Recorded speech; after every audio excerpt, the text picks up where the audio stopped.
Prashant Panjiar is a self-taught photographer.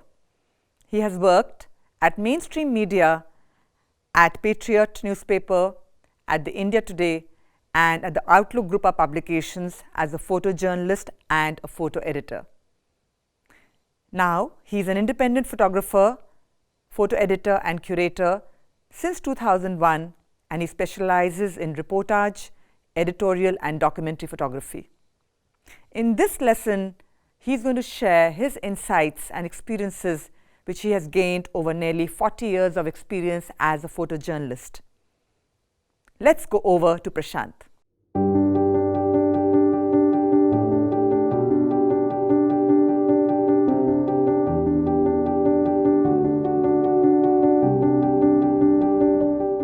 My name is Prashant Panjiar. I'm a photographer and a curator. I worked in mainstream media for many years, starting from 1981 or so.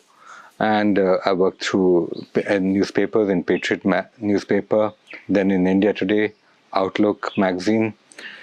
And now, more or less, I work on documentary projects and nonprofits. While I was in college, I developed an interest in society and the arts in general, and photography in particular.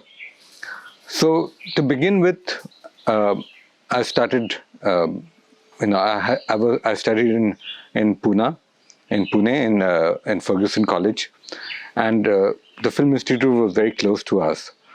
And because I was interested in the arts, I had friends in the Film Institute. I got interested in theatre and in cinema. And so I managed to get through that a lot of grounding in the visual arts itself. And since there were no courses in photography at that time, I had to teach myself photography, which I did by looking at, and at that time, there were only a few books available, so I would look through books. I had a friend in the Film Institute who was a teacher, and he taught me some of the basics informally while we sat and had chai. And that's how I taught myself photography. Because I was interested in society, I was also interested in finding out what was happening in our country at that time. And this is just a period in about 1977, which was just after the emergency. So there was for a lot of young people and generally for people, there was a lot of interest in what was happening in the country after these years of the emergency, which was a denial of the freedoms of people. So I traveled a little bit, and that's how I got very, very interested. I worked on a research project on the Naxalite movement in Bihar, in Bhojpur district at that time in 1978. And I got very interested in the idea of photojournalism because that seemed to be the way of communicating what was happening in our society and what was wrong or what needed to be corrected and what was good about our society through photography. And that's how I got into photography itself. To be honest, I did not have the money to start photography, so I took a bank loan. It was a bank loan that was given for people under the so-called employment promotion program, where you could you could take a bank loan to get an auto rickshaw if you were an unemployed graduate, or to buy a thela to sell bananas. So I took one, to start doing photography and tried to do some commercial photography because that was the only way I could see using a bank loan. But that did not work very well, and soon I went to Delhi by 1981 to work as a photojournalist. So I freelanced for quite some time, worked on my own personal project, which brought me some amount of fame. So from India Today, in 1995, I moved to Outlook magazine. Outlook was just starting up at that time, and I was appointed as one of the associate editors. I was one of the team of editors that worked on the startup, and I worked there for a long time as a picture editor, associate editor, and then also as a deputy editor of that magazine. And in 2001, I quit to go back to working independently as a photographer. mainly doing photojournalism for international magazines, also doing some consulting as a picture editor and an editor for newspapers. And then as that part went on, from 2004, I started working more and more with non-profits, working on social development, on social development projects, because that was what I was interested in right through my career, and that was the basic thing that I was interested in. And now mainly I work as a documentary photographer for non-profits.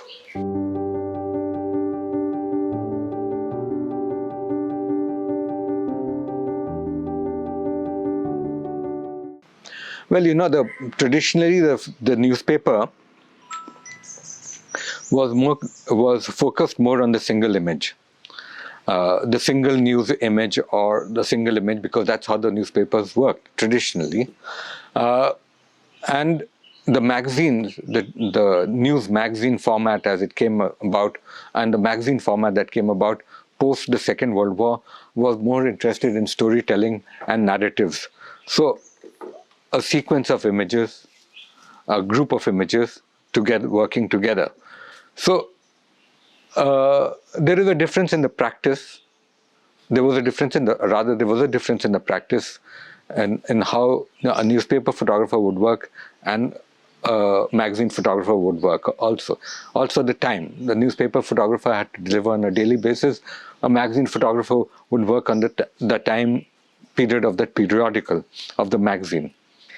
But today, these differences are sort of becoming blurred, because news magazines have become sort of undervalued and not so important anymore, because of the the digital age and internet and information being available around the clock. A weekly news magazine or a monthly has a different focus. So I think a photojournalist today, whether you work for a newspaper or work for websites or work for a magazine, you have to combine all the skills a photojournalist needs to be able to deal with single images as well as be able to tell stories over a series of images. That difference is gone now.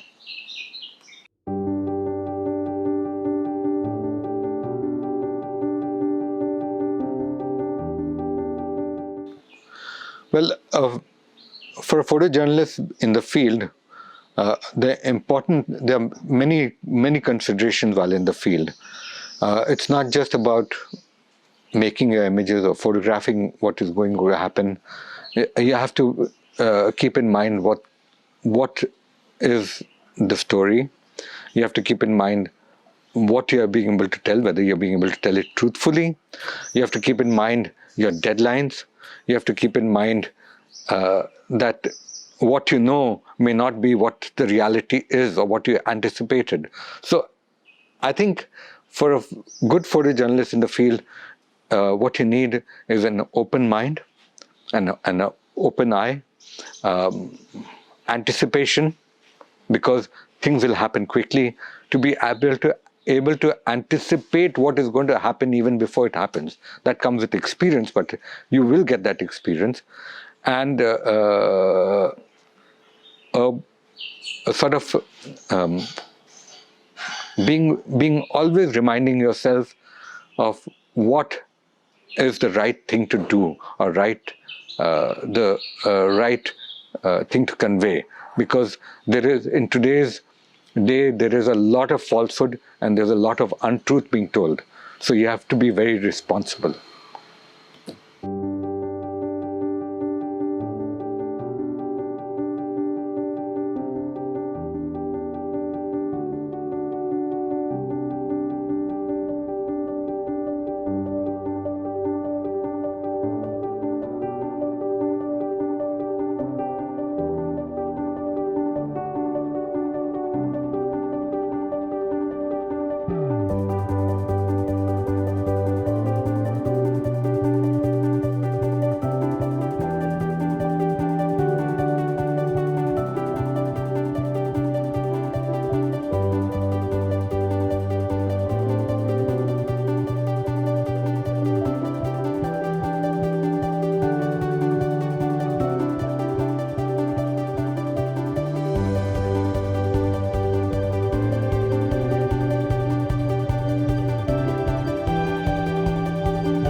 What wonderful insights have we learnt once again from another great photojournalist.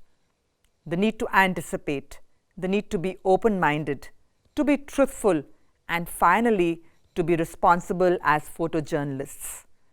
We are going to continue with more in the next video.